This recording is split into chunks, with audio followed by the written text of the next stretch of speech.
Is there a chance of a dirty bomb attack by Iran against Israel? In this video, we are going to explain what even a dirty bomb is. What the heck is that? And we're going to talk about what do we think the chances of a dirty bomb attack happening are, and how does that compare to a nuclear explosion, which would be really bad? Well, there's a big difference here. We're going to talk about it. This is update number 5 on Israel v. Iran. So if you want all of the updates, make sure to subscribe to this channel.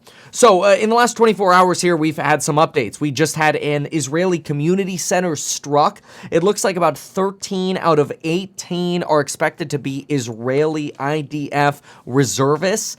This was a one-way suicide drone, and keep in mind that when we talk about a suicide drone, we're not talking about a person who is dying. We're talking about a drone that just basically crashes in order to detonate. Now, we do also know that Israel has already counterstruck because of this attack. They are striking right back at Hezbollah just along the Israeli and Lebanese border. The biggest question, though, that we have is what is going to come of an Israeli counterattack here, a broader counterstrike against the Iranian attack directly against Israel. Remember, we've got a lot of proxies involved in this war, like a lot, and so you kind of have to understand some of the landscape here to see just how many people are involved in attacking, or how many groups are involved in attacking Israel. So we really get hit from all sides when you look from an Israeli point of view.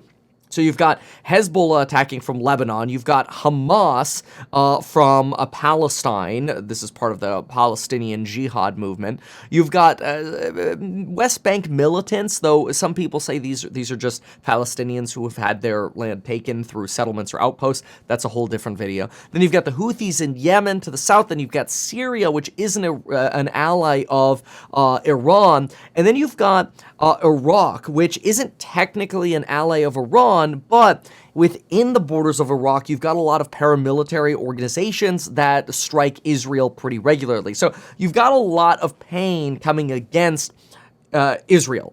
And so Israel is expected to strike back against Iran. So far, it seems like the war cabinet is pretty unanimous in striking back. It seems like Israel is holding off a retaliatory strike against Iran due to potentially operational reasons, which could have to do with Passover. And so maybe some kind of counterstrike will get delayed until about April 30th. That's possible. A lot of folks thought a counterstrike would be more imminent, though others think that Israel and Benjamin N are kind of taking a little bit of a back seat to a strike, because you've got Rishi Sunak from the United Kingdom, you've got Biden, and you've got other groups and countries trying to convince Ben N, look, man, just chill, don't counterstrike, just declare a win here, take the win and run. Now, we're going to talk about Donald Trump's take on this in just a moment, but it's worth noting that while we anticipate or sort of watch what Israel's counterstrike is going to look like, Iran on like a daily basis makes statements like, the tiniest invasion by Israel will bring a massive and harsh response. So Iran is being very vocal, and they have a history of being vocal. In fact, this is the first time Iran has directly struck Israel. Usually, they only indirectly supply money, supplies, and weapons to groups like Hezbollah. And then usually what Israel does is it strikes the groups or tries to intercept those weapons shipments and basically take them from Iran so they're not used against Israel. That makes a lot of sense. But this is the first time you've actually seen Iran directly strike. And this isn't good. And that's why we think there's going to be a direct counterstrike, which again, not good. So what is a dirty bomb, and what is the potential of a dirty bomb? Well, let's explain that right after I say this. Yesterday, we had the Speaker of the Iranian Parliament's National Security Commission. I'm going to totally mess up his name, but I'm going to give it a shot anyway. Aboulafaz Amouy. That guaranteed is 100% wrong, but I tried.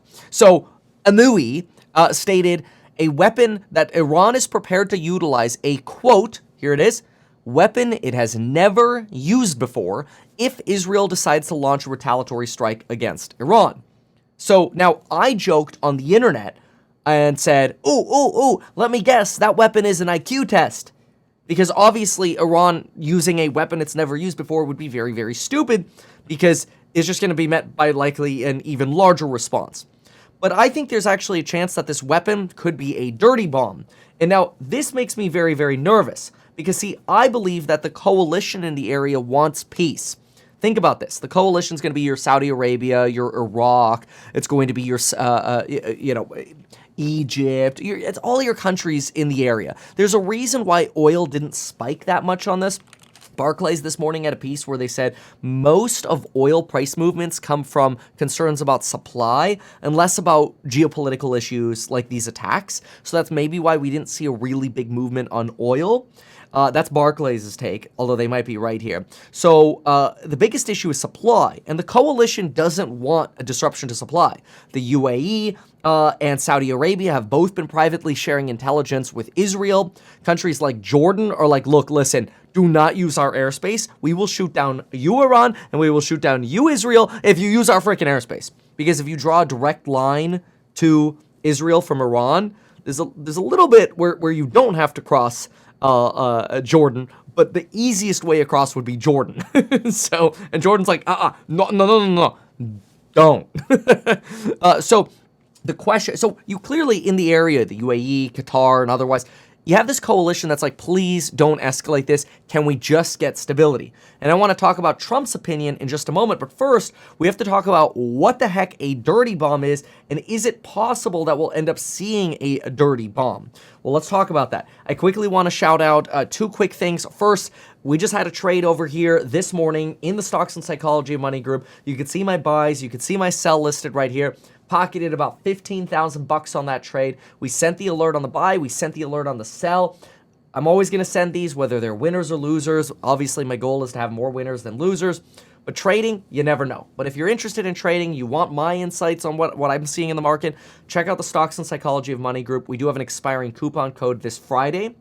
You'll see right next to that link a link to life insurance and Webull. I like to trade on Webull. Just go to metkevin.com/Webull and metkevin.com/life to check out the life insurance that Lauren and I use. Apple Pay, Android Pay for it. We love it. It's great. It's never had a problem with it. Never had to put a claim in either, knock on wood. So hopefully we don't have to anytime soon.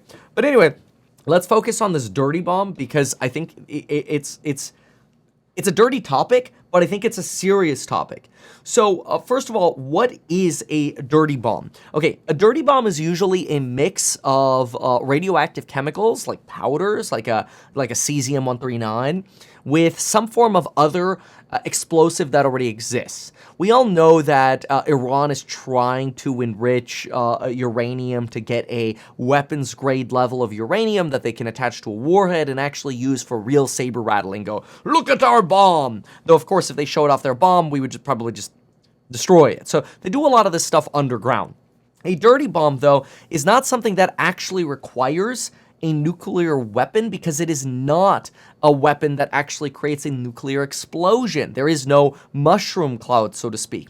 So instead, think of a dirty bomb as more of a suicide bomb, car bomb, except rather than being something that is dare I say, traditional, it is now laced with radioactive contaminants, which could be powders. And so the idea is that your primary explosion, your dynamite or whatever, and I think I said 139, it's 137, your primary explosion releases a cesium like 137 powder and basically vaporizes it, which aerosolizes it, I think is more the proper phrase, but basically takes the powder and puffs it up into the air. So the smoke that you get from a primary explosion ends up dispersing the powder. And that's really, really bad, because that powder containing a potential cesium-137 is very deadly. So there was actually an instance in the late 80s where some people found some cesium because they broke into some kind of biolab or whatever. And they found some cesium and it was a powder, and they were like, oh, look, this powder is so cool, it glows blue in the dark. And then they showed it to their friends and family and ended up leading 5 people to die and 20 people to get really sick. This stuff is really bad. And when it's aerosolized, you can ingest it really easily. So there's, oh my gosh, there's an explosion. You take that inhale, now you're laced with this cesium, and it's just bad, okay? Radiation poisoning is really bad. And once you inhale it and you ingest it, it's really hard to get out of you, because ordinarily if you have radioactive chemicals or material, I should say, on your body, you can actually just wash it off. The problem is just when you inhale it or ingest it, it becomes like a lot harder to get out of you, right? The antidotes are not great, and it's a very painful, slow process. So a dirty bomb, you know, just picking up that quote there, could that be something that Iran uses? Yes. It would be very stupid for them to do that, because I think the international response would be very bad. I think China and Russia would be very upset at Iran if Iran did that. And that's what makes me nervous about it, is that you'd really like isolate Iran, like even Iran's friends would turn on Iran, and then you potentially get an Iran that turns even more volatile and goes, that's it, more dirty bombs. That's like a really, really bad worst case scenario. And while there's no indication that they're saying, yes, dirty bomb, the only quote is this, a weapon it has never used before. This is an example of where, you know, a lot of people are like, oh, Iran, you don't even have nukes. Well, Iran probably has enough radioactive material to create a dirty bomb, or a lot of dirty bombs. And you could, quite frankly, even to try to wash your hands of the dirty bomb, you could frankly give these dirty bombs to Hamas or Hezbollah. That would be really bad. And so this is why Israel keeps striking these proxy groups, because this is a war that's been going on for a while now, but now you're starting to get, I don't want to say like warmongers, but you are starting to get some people in Israel that are like the finance minister. He literally said that Israel should be struck with a disproportionate toll and rock Tehran to deter Iran from further strikes. Now, the finance minister isn't part of the war cabinet, but the war cabinet is kind of like, yeah, we're game too, because we're tired of this war between wars. Now, the war between wars is something that the Wall Street Journal and The Economist have talked about quite a bit. You can see my sources on some of this. Just go to ehack.com. But the war between wars is this idea that Israel has really been fighting this like shadow war, where you get, you know, Israel striking these other groups, and it's all fed by Iran. And so this first direct attack by Iran is leading Israel to question, fine, do we have to basically cut off the head of the Leviathan, right? And so the real question that this all comes down to is, are we going to spark a greater war in the region? We don't want to. That's obviously the big issue. Now, from a United States point of view, we have an aid package that's being debated right now, and we have Donald Trumpian reactions. So let's go through some of both of these, and then we could see a little bit more of what's actually happening right now in response to some of the speculation that's going on. So right now, the GOP is preparing to release the details, the text of its aid package from the House Appropriations Committee. Apparently, it's still being worked on today, but we expect it over the next 72 hours here. We're starting to hear a lot of the murmurs that Mike Johnson is going to get a lot of pessimism from Republicans in the House, and that they might try to remove him, especially people like Thomas Massey or like Massey, or like Marjorie Taylor Greene, right? Both of them want Johnson out, because he's trying to include aid for Ukraine in the Israel bill. So right now, the current sort of leaked image, which this is, like, they leaked this stuff on purpose to kind of try to get mainstream reaction and just see how their constituents would react to stuff like this. So when you hear, like, when you get these leaks from Congress, they're almost always by design, so they can start feeling out what the reaction is, and if it's not too bad, they can go forward with it. But the current sort of reaction is this right here, which is $48.4 billion for Ukraine, $14 billion for Israel, $2.4 for Red Sea, and then you've got some other money in here for like sanctions on Iran, seizing assets from Russia. Let me see here. The fourth Russian seize. Oh, and potentially forcing a TikTok sale could be bundled up in all of this as well. So you've got a lot that's kind of like a little bearish bundled together right now, right? In terms of like, okay, the U.S. is going to come out with a big package that's like, this is serious. We're going to have to make some changes here, and we're going to have to spend some money funding this. The reason I say that's bearish is because it just potentially escalates the issue that we have, because we're throwing more money at an issue. Now, I'm not taking a side on whether we should or shouldn't. It's just when I say bearish, it's just saying when we get big spending bills like this, it's a sign we have a problem. And when they get passed, it's a sign that everybody agrees we have a problem. And that's not good, because it potentially keeps things going, right? War in Ukraine, war in the Middle East, in the Red Sea. It shows that we're failing. I mean, the Navy just came failing at having stability. I want to be careful. I always want to be unbiased on the channel and just provide information. The Navy just came out and said they just spent basically $1 billion in munitions and they need a refill. That's what I mean, right? It's like, well, what did you spend $1 billion on in munitions? Well, counterattacking the Iran strikes, but also counterattacking Hamas, which is basically launching rockets and suicide drones at transportation ships, freight ships in the Red Sea. So $1 billion gone just in munitions, just from the Navy.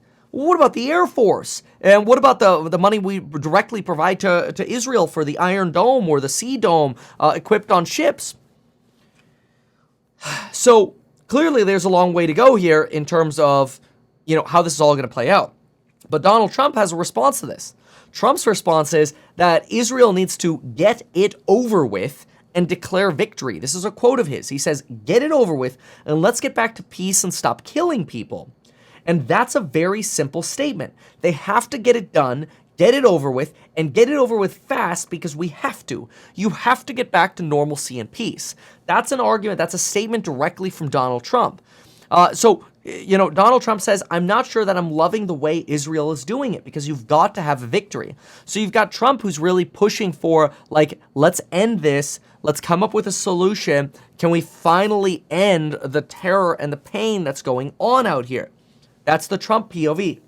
Now, Trump has regularly indicated his unconditional support for Israel, but he does support the idea of his audience calling Joe Biden Genocide Joe for funding more aid to Israel, which is that's exactly what puts Mike Johnson in a tough spot, because if Trump supports the Genocide Joe argument, then that suggests it suggests that Biden is Genocide Joe because he's funding Israel. But then Mike Johnson's like, here's the Israel aid package, and it puts Johnson in a really weird and tough spot. So Trump, of course, says, look, this wouldn't have happened if he were in office. That's, of course, what he says. Biden says we need to continue to support Israel, but we're not going to support them in a counterstrike. Of course, we want to know about the counterstrike, right? So a little bit of a problem here. At the same time as all of this is happening, you're trying to get more aid into the Gaza Strip, but there's still been a struggle actually getting aid in. Israel says the United Nations is failing to deliver aid. The UN says Israel has objected to 41% of the United Nations requests, and that the UN not only blames Israel, but they're also blaming delays at checkpoints to get aid in. All of this obviously comes after the unfortunate NGO attack that we had, the 3 vehicles that were struck just a few weeks ago, where you had a pure humanitarian support convoy struck and essentially destroyed. Multiple lives lost in this, and innocent, because of the belief that there was a terrorist on board with the convoy. So obviously war is difficult, mistakes are going to happen, mistakes will continue to be made, and I think that's why Donald Trump is making the argument that we just need to get this over with. But again, this doesn't change my fears of an escalation here. I don't personally want to see an escalation. I understand Israel wants to be done with this, but there is a fair argument to be made that says Israel just, like Iran says they're done, just declare victory and say, all right, we'll take your word for it that you're done, but tell all your proxies to stop attacking as well. And see if Iran can sort of leverage telling Hezbollah and Hamas to stop, clear up the Red Sea. Can cooler heads prevail? I don't know. Maybe that's wishful thinking. And unfortunately, if that's wishful thinking, this is going to keep going on. We're going to keep getting tit for tat, tit for tat. And if we keep getting tit for tat, tit for tat, tit for tat, I'm very concerned that very soon we will be knocking on the door of a dirty bomb getting in the hands of the wrong people. Imagine even these suicide drones carrying radioactive material. Again, you don't need a nuke. You just need radioactive material to go poof and smoke around. It's very scary. It's something I'm highly concerned of. If it concerns you, well, make sure to get life insurance in as little as 5 minutes. Paid promotion. Make sure to go to metkevin.com/life. Make sure to check out the courses on building your wealth linked down below so you could buy yourself a bunker one day in the future as well. Thank you so much for watching, and we'll see you in the next one. Why not advertise these things that you told us here? I feel like nobody else knows about this. We'll try a little advertising and see how it goes. Congratulations, man. You have done so much. People love you. People look up to you. Kevin Paffrath there, financial analyst and YouTuber. Meet Kevin. Always great to get your take.